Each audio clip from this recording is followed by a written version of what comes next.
Like, I have a high drive to do physical activity that I'm not good at. Like, I want to love it and never improve if I can't improve. I want to keep doing it if I suck. Hello and welcome to One Cool Thing, a podcast from indie game studio Die Gute Fabrik, hosted by me, Hannah Nicklin. This is a very special bonus episode, in part because our guest didn't have time to record until November, and in part because we just wanted to do one more episode for season 1 to let you all know that our brand new story-driven adventure game Salt Sea Chronicles is now officially out in the world.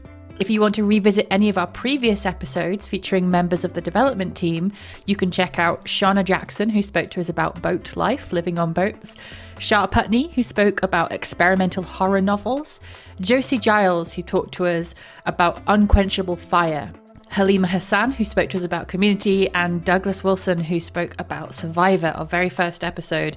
You can find all of those in our back catalogue, and after you have a chance to play the game, all of those interviews, I think, might have a little bit more richness to them, so do consider re-listening to them if you've given them a chance before. We're so delighted with the reaction that Salt Sea Chronicles is getting. Eurogamer even made us their game of the week and called Salt Sea Chronicles luminous. They said, you must play this, and well, we kind of agree. The game is out now on Steam, that's Mac, PC and Steam Deck, itch.io, PS5 and Nintendo Switch, so it's in most places if you want to give it a go. But enough about Salt Sea Chronicles, please play Salt Sea Chronicles. I am now delighted to introduce us all to our next guest. So remember that One Cool Thing is a podcast about speaking with people in and around games, about one cool thing not from games, which is really fascinating right now. A chance to hear more about the things that influence cool folks working in games, and hopefully somewhere where we can all reflect on how we think about how we make things. And without further ado, I am super excited to introduce you all to Jill Murray. Did you hear the robot lady? I did. Brilliant. Jill Murray is a Canadian creative director who is just coming to us fresh from the launch of Invincible Presents Atom Eve. Super excited about the reaction that's been getting in the press. Previously, Jill's worked as a narrative director and writer from everything from the indiest of games to the AAA-est of games. Best known in some circles for her work as lead writer on Shadow of the Tomb Raider and a bunch of the Assassin's Creed games, but other highlights of her credits include Moonhunters, Ete, and Subnautica Hidden Worlds. After starting out by studying theatre, she's also worked in web development, published 2 young adult novels. This is a lot of things to have done in her life, and she's been working in games for an impressive amount of time, with credits going back all the way to 2012. Amongst her many awards, a particular highlight is the Writers Guild of America Award for Excellence in Video Game Writing. What a career you have had so far, Jill Murray. Super excited to welcome you here. Is there anything about that intro that you want to add or amend? Yeah, just that Subnautica Below Zero was made by Hidden Worlds. Oh. See, this is me reading credits online and getting them a little bit mixed up in my intro, but let's leave this in because it's good to show the sort of wizard behind the curtain. I don't know which one I am in that scenario.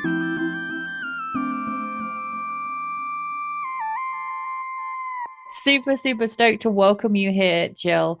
And you know what? I think we're both going to be a little chill on our energy levels because both of us just launched a video game. And, you know, it's good for the people to hear what that does to our voices as we, you know, just sit here a little dazed and confused. I'm feeling pretty tired, as I was saying before. Just a touch of migraine today. The post-launch realness. This is the launch realness. But yeah, super, super delighted to welcome you here today, Jill. We've been trying to sort this out for a little while because, you're just an incredible voice in the space of sort of storytelling in games, and now, graduated to creative directorship on Atom Eve. Can I call it Atom Eve for short, or is it always Invincible Presents? Yeah. Great. It is a mouthful. Yeah. But you know. She's the protagonist, so let's just allow ourselves in this space to give her the full title. Lovely Atom Eve. Okay, so but we're not here to start talking about that right now. We're going to kick off by talking about your one cool thing. So do tell us what you've brought in to discuss today. My one cool thing is skating, like all of skating. Skating on ice, skating on wheels, skating on quad skates, skating on inline skates, any way you can skate, but specifically on skates, like not on a skateboard. Okay, all of the means of strapping two things to your feet. And One gliding. thing per feet and gliding. Wait, do I skis have count? not tried the snow feet that let you just skate on snow, but that could, in theory, count Okay. under this definition. Things that qualify as skating which are not board based. Is that what we're going Yes. for?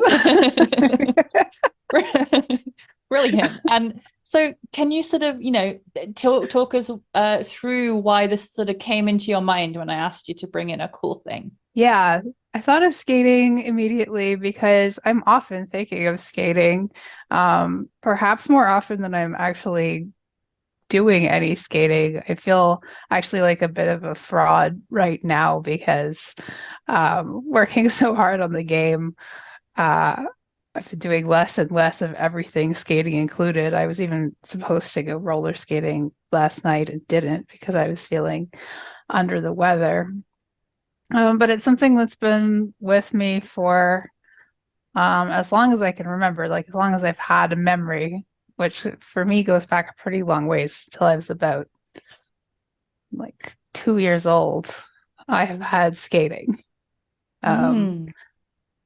And do you feel like you can take us back to that early memory? Like take us through it. sure. I guess my earliest memories of skating involve pestering my mother to take me to the local outdoor rink because I grew up in the suburbs of Montreal, where it gets quite cold in the winter. So we have uh, outdoor skating rinks in all the parks. And I can remember being quite small and pestering my mother to take me to the rink at every available opportunity. And she would skate with me for a bit and then get too cold and then wait for me in the car while I continued to skate on my own. And then when I was old enough to enroll in lessons at the local arena, so indoors now, so about the age of 3, they have like lessons for small children. That is very small. Um, and there's a story that my mother tells that I'm certain is true because it just sounds like me. Um, that involves like all of the kids being led in a group to do like warm-up exercises to the song The Hokey Pokey, and me just standing there with my arms crossed, and my mother later asking me like, why weren't you doing the Hokey Pokey with all the other kids? And I said to her, I came here to skate. Like, yeah, that sounds like something I would say. It still sounds like my general attitude today. I bet I did say that. I was very serious as a child. If you'd explained to me that it was for warming up and why warming up was important, I would have not only done it, but I would have become probably an evangelist for Would have warming up. 100%ed it. Come on. If you could tell me Absolutely. there was a way to get an A here, I would have done it to an A standard. Like I was the child that would watch a PSA about why you shouldn't smoke once before Sesame Street on TV and then like go around explaining to my parents' friends why they needed to stop smoking Oh, immediately. yeah. Why would they give us the But information if it wasn't true, Jill? it's true. So like as a like I mean that's a really I don't think I have memories going back that far. Like I feel like my first memory probably is like I can remember really vividly being 8 years old and thinking that 8 was a really good number and I might just try staying 8 years old. That's like an Oh, early memory I have. so And then classic. That's such classic eight. That is like yeah, right. I remember I was like, it was summer. I was holding a hose. I was just thinking about how like perfectly symmetrical the number 8 is. But it's like a Beverly Cleary quality 8-year-old memory. Um, but like, so if you have memories going back that far about loving skating, do you remember what skating felt like to you as like a 3-year-old? Did it feel like freedom or being fast or yeah, being yourself? I have like very early brief memories of the awkwardness of skating because it is awkward at first to learn skating. But of course, it's much less awkward when you're that small because you're so close to the ground and your center of gravity is like designed for you to take a lot of tumbles and recover. Um, so I can recall it being potentially a bit awkward at first, but most of my memories of skating are of ease. And my Mm. memories kind of jump from like age 2 or 3 to age 7 when I started taking like more structured skating lessons and just kind of flying through all of the badges that they have because they start you out in all the skills and just kind of like ripping through the early ones because it just felt so natural to me. I'm not a coordinated person normally, and the way I would describe it is often feeling sort of more comfortable on skates than on feet. No, I know. I thought I was going to get into this conversation with you, knowing, I mean, I do know nothing about skating. It's not a thing that I have in my life. But actually, I'm relating to this a ton because I grew up as a swimmer. Like from Right. as young as I can remember, I Yes. was training like as a competitive swimmer. Like I Yeah. was spotted when I was tiny. They put me into classes. And I remember feeling like I kind of had a tiny superpower that others didn't have by the time Mm, I got to like yeah. school and we did school swimming lessons. And I was like, what you mean you like what do you mean you're doing your 50-meter badge? I swim 1500 meters in a session. Like something really special about like I don't know, uh, having that yeah, having a tiny superpower in your life like that. I don't know, It something there. does. Yeah. So I'm a skilled swimmer as well, but it doesn't like I've had to work at it. Mm. My parents grew up near water, and so swimming was important to them, and so we were made to do a lot of swimming lessons as children. So I am a good, strong swimmer, but I had to work at it, and I do love the water. But skating was different because it just felt like it belonged to me, Mm. and it does. I think when you have a fluidity with it, it does feel like flying, and it feels it's movement in a whole different way. I don't know. There's a little bit of the freedom that you get with just like getting on your bike for the first time in the spring, but you can move in whole different ways. It's not just, forwards. It's very Mm. three-dimensional. You have the whole up and down and around space as well. Interestingly, when I started figure skating, it became less freeing, partly because I am not someone that likes to leave the ground, but then also partly because the attitudes of figure skating can be very, very constrictive. Yeah, lots of sort of popular fiction focuses on figure skating because it's such a high pressure kind of environment, right? And I don't know if so in UK culture, figure skating got really big in the 90s because there were a famous like UK duo, Torval and Dean, who were 80s, the 80s then, sorry. 80s, yeah. I'm going it's like I was just young enough to remember, so I'm going it's either late 80s or early 90s. And Torval and Dean were just like I don't know, massive and started this huge Yeah. interest in skating in the UK. And then they had all these sort of Russian rivals as well, or probably Mhm. Soviet is maybe even the right word at that time. Yeah. But is like the culture that you grew up in is skating all around you, or has it had its sort of flow and like surges in interest and Well, it popularity? was so it was all around me. Like my family was like situated inside arenas because you have my dad and my brother in hockey. And my brother also started out in figure skating lessons. And then my mother is like a consummate athlete. As a child, she was a provincial gymnastics champion, and then she was a professional ballet teacher. She's been like a borderline like pro curling. She's like a competitive curler.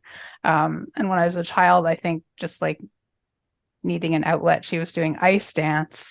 So between the four of us, there was barely a day of the week when we weren't in an arena.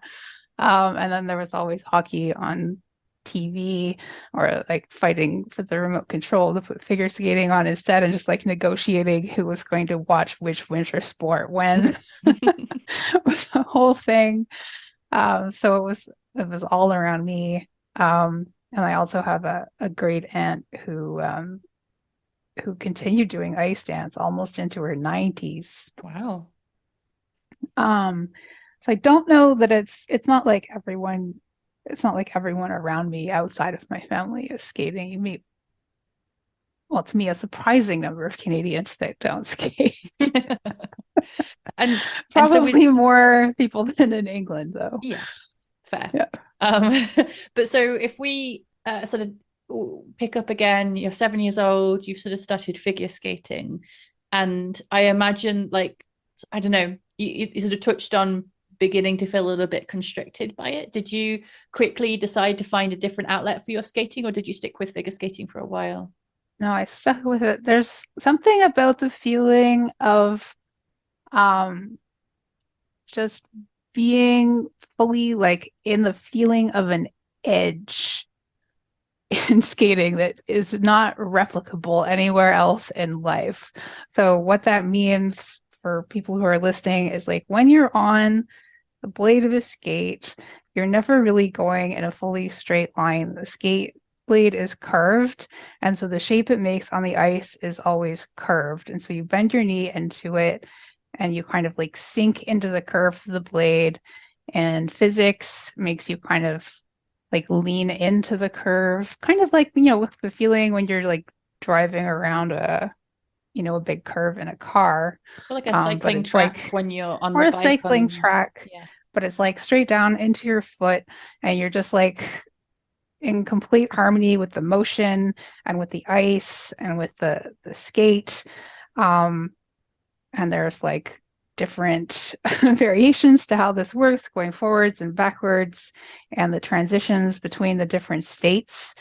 And like that specific feeling, that's my one cool thing, I guess, is like the specific feeling of being in the edge while you're skating. Mm-hmm, mm-hmm.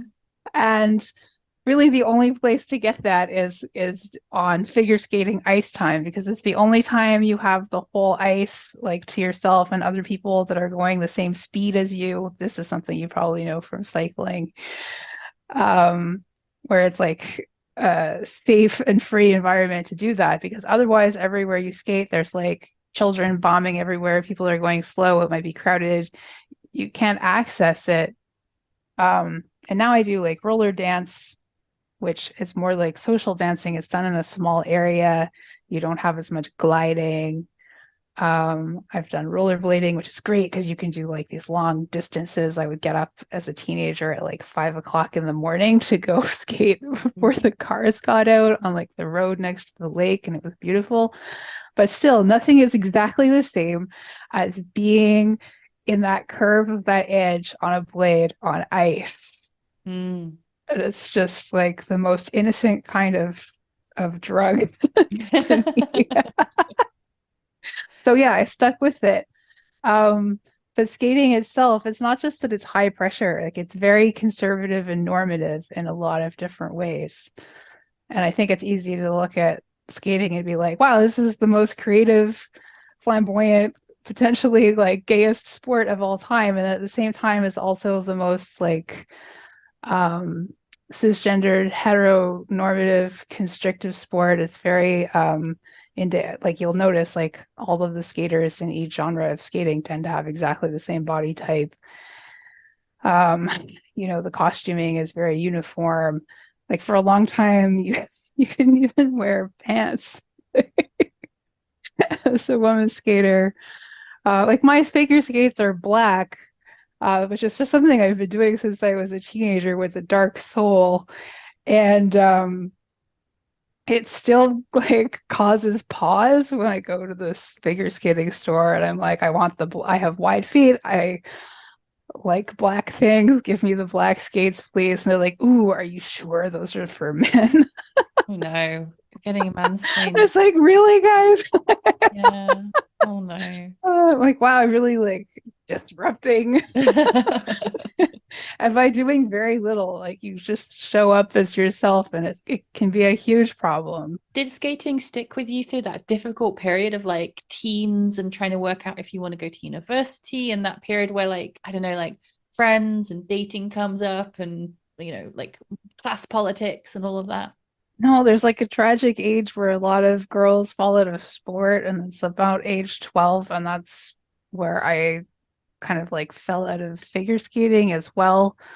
It's also just like your parents are like, this is an expensive sport, this isn't going anywhere, and like, and your coaches don't want to keep coaching you. There's this concept of like, why are you doing physical activity if it's not going anywhere? Which I really fight against as an adult. Like I have a high drive to do physical activity that I'm not good at. Like I want to love it and never improve if I can't improve. I want to keep doing it if I suck. I think Yeah. that everyone has like it should be it's like movement is a universal human right, and you don't have to earn it by performing. Going back to your journey a little bit, you had that sort of break, but so when did you come back to it? Well, so I feel like just like I got really lucky through timing that like a year after I left figure skating is when rollerblades started being marketed. As soon as I saw those, I was like, "Ah, I gotta try that."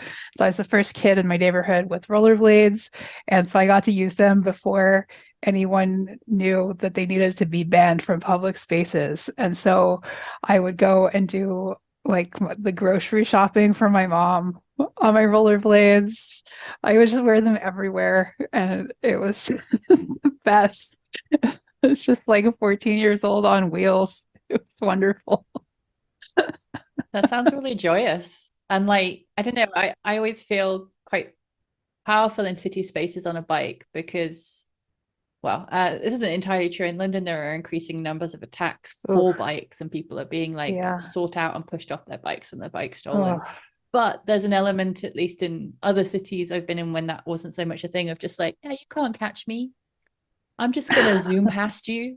Like this space, I master it. You don't threaten me here. Like that I've felt often yeah. as like certainly as a cis woman in city space. I don't know if you felt the same as a teen, sort of going, yeah, it's city, it's mine. Yeah, I felt so just strong and free. And I would get up so early just to have that access to like the virgin suburban pavement first thing in the morning. And I would need to skate long and hard and fast to make it back before people started driving. And in particular, the people with the most expensive cars were the most likely to like call the police. Oh, call the police. I was going to be like, run you down. Yeah, that's standard that they do No, that here there's too. just But I was like, call like the there's no one police. on the road but me and some Audi, and then like guaranteed like 5 minutes later the police would show up and be like, you shouldn't be on the road, um, which is ridiculous. But also, I mean, I was just coming off having done tons and tons and tons of figure skating, and so my form was beautiful. Like it's just a wonderful skater out there on rollerblades. Like people would just stop and look at me. It was great. And I could wear what I wanted. I could just be this like grungy sports kid, not having to be pretty like you're supposed to be in figure skating. Yeah. And it was something I could just do for me. And there was like this beautiful road near the lake with parks along it. I could stop and just like sit there and breathe and look at the ducks. Um, and I really kind of just keep that with me. It's like the the idea of stopping and looking at the ducks is like it's like a visual memory and a sensory memory that lives in me now that I can just kind of access once in a while that I just think of. I feel like I don't know, your adolescence is all about trying to grow up, and then your entire adulthood after that is like trying to get back to yourself as a child. Yeah. And that feeling, just that those summers of waking up early and doing sports first thing in the morning and stopping and breathing and looking at the ducks is that thing that I want to get back to, but I also know I can get back to because sports are always there. The morning is always there. Like we still have ducks. Climate change is coming for all of us, but we still have mornings and ducks. For now, we still have the ducks. And It's like true. I can have that. Like that's a type of freedom that I can access. I know is there. So we are now getting ready. I mean, it's Northern Hemisphere winter is beginning to kick in. So both of us looking to winter. I'm looking to fog and rain and sort of 4 degrees Celsius. But you must be sort of thinking about getting your ice skates out again, right? Is that where you're at now with skating, or are you still more of a roller kind of person? Yeah, well, I have right now. I have like three. There's so much roller skating right now. I think you can skate somewhere on roller skates almost every night of the week in Montreal at this point, Mm. which is cool. I do also have my ice skates, which I need to get widened. And I had taken a break from my figure skating while I was getting this game done because unfortunately, like the ice times for adults are not good. Like you can start at 9 p.m. until 11 or Oh. perhaps like 6 o'clock in the morning. And like the late night, like I start getting ready for bed around 9 these days. I'm like, I'm gonna injure myself if I start skating on ice, like moving quickly with metal on my feet at that hour. But we'll see. I might pick it up again in January. We'll see how I'm feeling. I'm gonna take like a big rest after shipping this game and then figure out what I want to do and what kind of energy I have. And how do you, because I certainly feel like I've seen, and maybe it's just the rise of things like TikTok, but I feel like I've seen like more skating in my sort of feeds that people, I don't know if it's a new wave of it, but certainly I see a lot of like cool quad skating videos and people Yeah. doing kind of, it got really big in like indie game scenes. Also, I felt like a couple of years ago, I felt like everyone was buying a pair of quad skates and stuff. Like it's something that picked up during the pandemic Mm. because it's something people could do outside And then and in small I spaces. also kept on seeing and now follow kind of an ice skating person. I've forgotten his name. It begins with an E something on Instagram, but he seems to make a living kind of being like a skating content producer, like doing like Okay. fancy flips and being in the middle of nowhere in like fancy ice and stuff. Like I feel like there's I feel like there's a skating niche in social, like especially video There, based media. And yes, I there wonder if is. like you've seen that too, and if it's opening it up to another generation, or if you feel like they're all posers. Like, where are No, you I at with think it's them? no, I mean, that's what my Instagram is almost all people skating.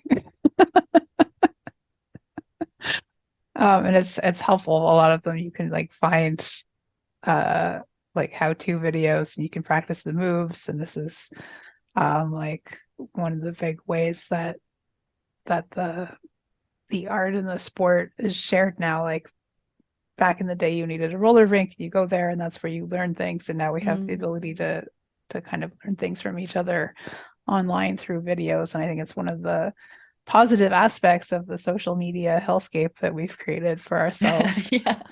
Oh, I wrote along maybe a decade ago now. I wrote an article for a video game magazine on the influence of Tony Hawk Pro Skater 2 on international like skateboarding, because before then it was really tough to see like to you had to go to a video shop and get a VHS of like some Yeah. people skating in the US, and there were often like really different names for the same tricks in different Hmm. like Yeah. communities, because but like Tony Hawk began to standardize the names of tricks and stuff. And I feel Mm. like that in some ways was the loss of something, but a real gain of being able to like just flick on social media and see like a bunch of tricks you could never have imagined, and then like try them out and practice them and then That's post your own interesting video. too. We saw Um, this before with breakdancing too. Like in the 80s, it was just to New York. And then thanks to Flashdance, the movie, which featured Dancing with the Rocksteady crew, it made its way to the West Coast where it got incorporated into funk styles. Um, and the things were slower to spread back then. But then there was another wave where breakdancing kind of spread a bit in the early 2000s when the internet hit. And that's when you started seeing like a huge explosion of like Korean b-boys. Mm. And they were all like trading their information on the internet. And it meant also the culture started changing because of the way moves were being shared just as moves and like maybe a little bit divorced from the cultural aspects that came with them. So people were just learning things in a different way. And so the dance changed a little bit. Hmm. I found the Yeah. figure skater, not figure, professional figure skater, his bio says actually. I'm going to say his name, except that his name is all one word because it's an Instagram name, and I don't know which bits of the name is the name and which bits is the second name. But it could be Elad J Balde, or it could be Elaj Balde, or it could be Uh, L ADJ. But I mean, I'm not gonna. we I could can go put through a that in few the links iterations of after. We can that. look it But up. yeah, I just wanted to. He's a young black man who goes to incredible outdoor scenery, and like he's in the skate rink sometimes, but he just does like part of the joy of watching his videos is that he is on an incredible iced over lake by some mountains, just like thriving in the outdoors as well, which is just really beautiful. Thank you so much for taking us through your sort of relationship to skating and why you love it and all the aspects and parts it's played in your life so far. But I am going to turn us now a little bit more specifically to games, because part of one cool thing is just thinking about how the cool things in our lives relate to how we think about our work in games. Now, a really legit answer to this is it takes me away from games, and that's the important part. But I want you to, whichever reaction you have it. But I want to make sure that, there's no sort of wrong reaction to that question. Like, how does skating impact you and how you think about your work in games? Well, the first thing I think like what skating and games have in common for me is that they're both things that I just am going to keep doing. Mm. Like I'll keep coming back to them. Um, as soon as I'm not working on a game for work, like even if I feel burnt out from work, I'm never creatively burnt out, and like I'll still be like, oh, okay, I'm gonna make a personal game now. There's like this little RPG idea I want to try out.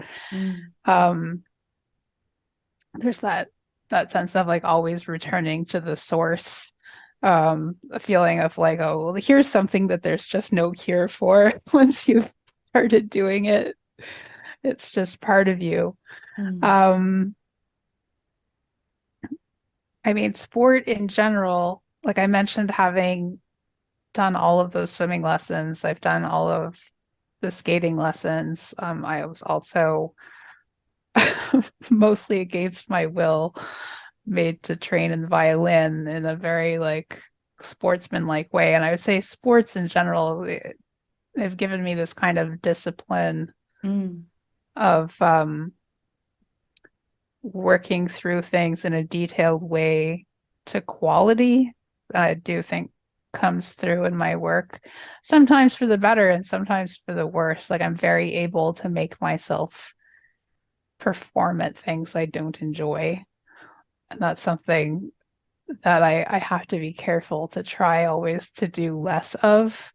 And it's one of the factors that can lead me to getting burnt out is it's like, well, it's in front of me and I need to do it well and according to standard. And I know exactly how to press those internal buttons to make that happen. Yeah, of So course, that's of what I'm course. going to do is this thing that's hurting me. I'd better just keep doing it because that's what you do. So there's Yes. kind of like a dark Yeah. side. Um, I feel like I got taught how to train, and I know that yeah, rest days were a part of that, but I don't think I ever had rest days explained to me as like a child athlete. I no, understood the training and they explained that to me. And then there were days I didn't train on, like one day a week. But I don't think anyone I thought I was cheating by getting the rest day. I thought, oh, great, yeah, awesome. Like, this is my day off. But I don't think anyone ever explained that's when your body rebuilds itself into a stronger version of you. That's also Yeah. important. Maybe actually try and rest. Yeah. But maybe that's improving with kids being taught today. And I've always felt that learning most of the sports that I've done in my life, something about them has also been really powerful for my imagination because when you have to do a thing with your body, you kind of have to use a different part of your brain to action it. And Mhm. there was a short time where when I was a community storytelling theatre maker, where I did a residency in a swimming pool, which included diving. I dived at the start of races, but I'd never done the proper, like, picturesque Mhm. diving. And there was something really, and I was doing that residency when I was maybe 28.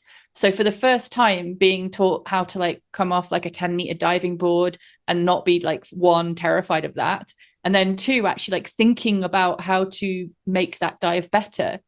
And you just have to do it.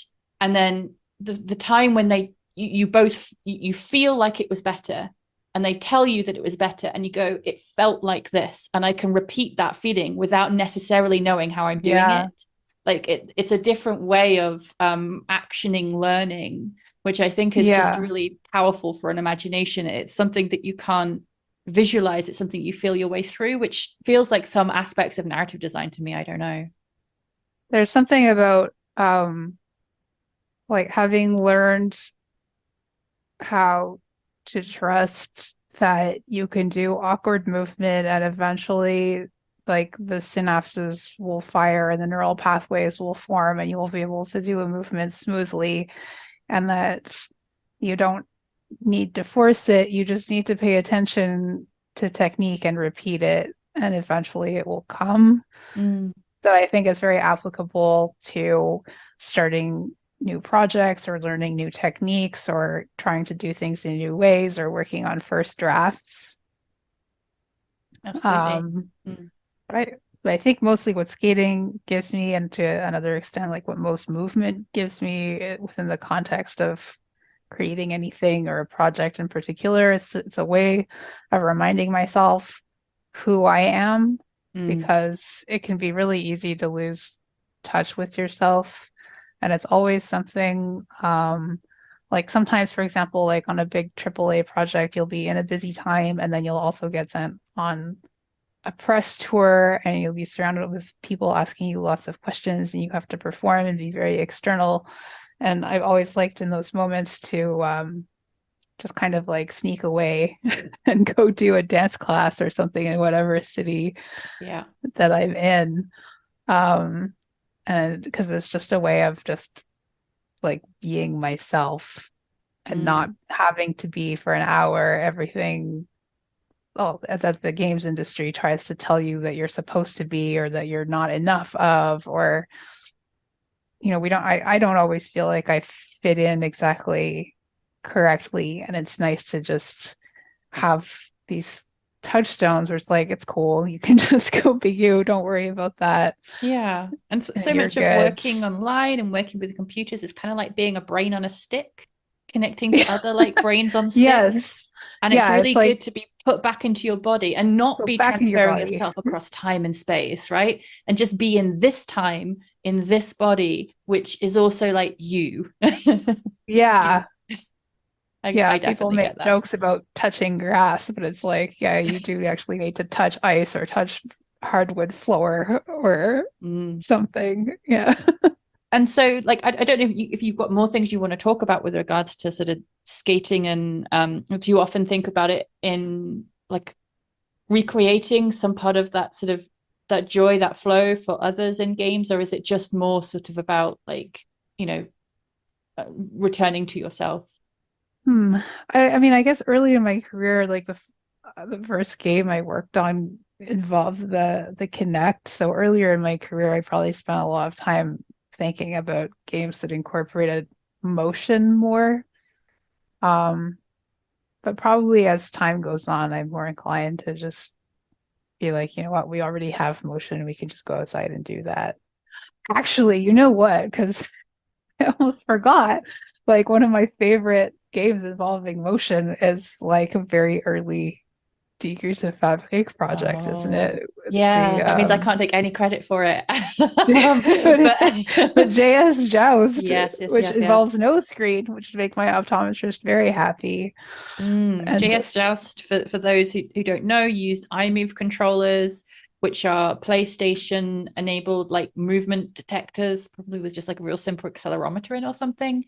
And JS Joust is essentially um, a game sort of like musical statues in that there's music playing, and you're trying to get other people out, but that's where the similarity ends. The music goes faster or slower, and depending on how fast or slow it is, it's either a very unreactive controller or a very reactive one. And the way to get people out is to put their light out. And if it's a very unreactive controller, you can sort of run around with it and nothing happens. But if it's very reactive and the music is very slow, even just gently like stumbling will turn your light out. And so it's this really amusing sort of group experience. I've often seen it played in basements, once in the belly of a disused kind of military ship in harbor in London, and people are just like slow walking, trying to knock other people's hand oh while yeah, trying to protect their own. it results in this amazing like live like fast motion, people moving in slow motion, and you can so easily get distracted and forget to protect your own Yeah. I've controller seen because you're people so throw focused. hats, take their shoes off and throw a shoe whilst trying to not That's move. funny. And We played it at my friend's wedding.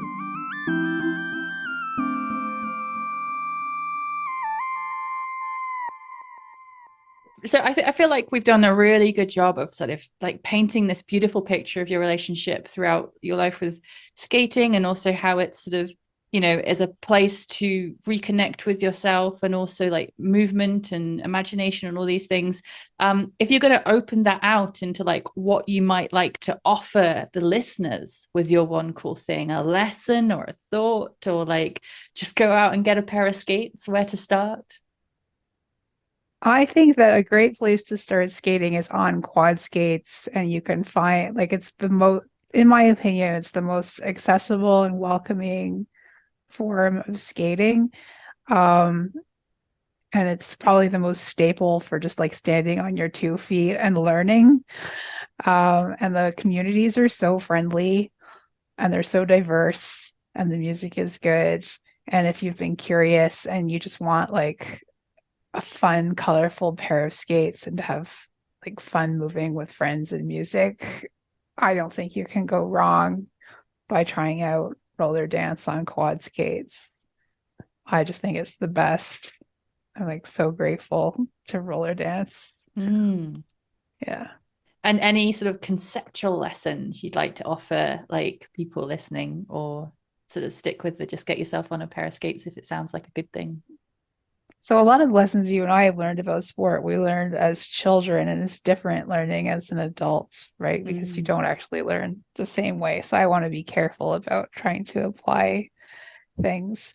So I will say that it's worth struggling through the awkwardness, and it will build so much self-esteem. And do get yourself protective padding. You can fall as much as you want if you have the right padding. Yeah, and the structures that sort of stop your wrists bending in the wrong direction and stuff, right? Yeah, In the padding, there's exactly. like, yeah, Yeah, there's and the risk guard. it's a really good point you make there, though. Huge respect to people for whom, like, there's a lot of people for whom education doesn't fit their brains, and that's education's fault for not being flexible enough. And equally, Yeah. sport and lots of different kinds of ways that it excludes people and doesn't fit people and stuff because it's been conceived of in particular ways. So like a huge respect if like you didn't find your sport, or if you didn't find your way of practicing sport. Maybe sport's even the wrong word. Activity, movement. I think you've said movement a lot, which I think is a really beautiful way to speak of it. um like a huge amount of respect to anyone who struggled with those things. But you know, I think that there's always an opportunity at any time in our lives to return to our bodies and find our version of the movement that gives us joy. I've seen so many adults start from zero and become spectacular at roller dance while I just maintain my same mediocrity. So that's why I just think like everyone who's interested should give it a try. Absolutely. And I've seen lots of people, you'd be perfectly mediocre at cycling, but really enjoy buying lots of exciting aerodynamic kit.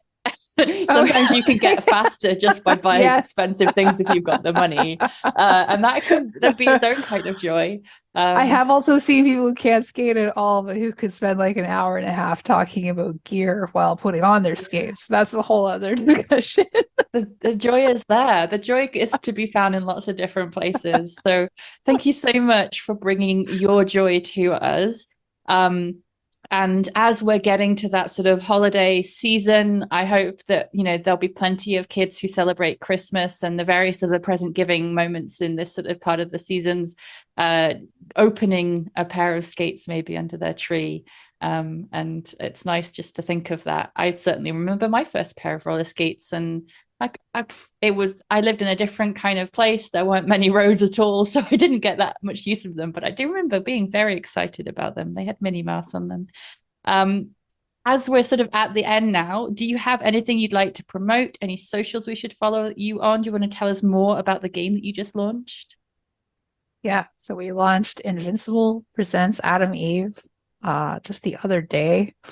People seem to like it. It's a visual novel with a little bit of combat and RPG, but everything is balanced for like the visual novel player. So those things are there to enhance your reading experience. If you've been following Invincible on Amazon Prime, it's the first game in the Invincible franchise to make it live, and very proud of it, and all the work that Terrible Posture Games put into it, and Skybound Games, and the art is absolutely beautiful.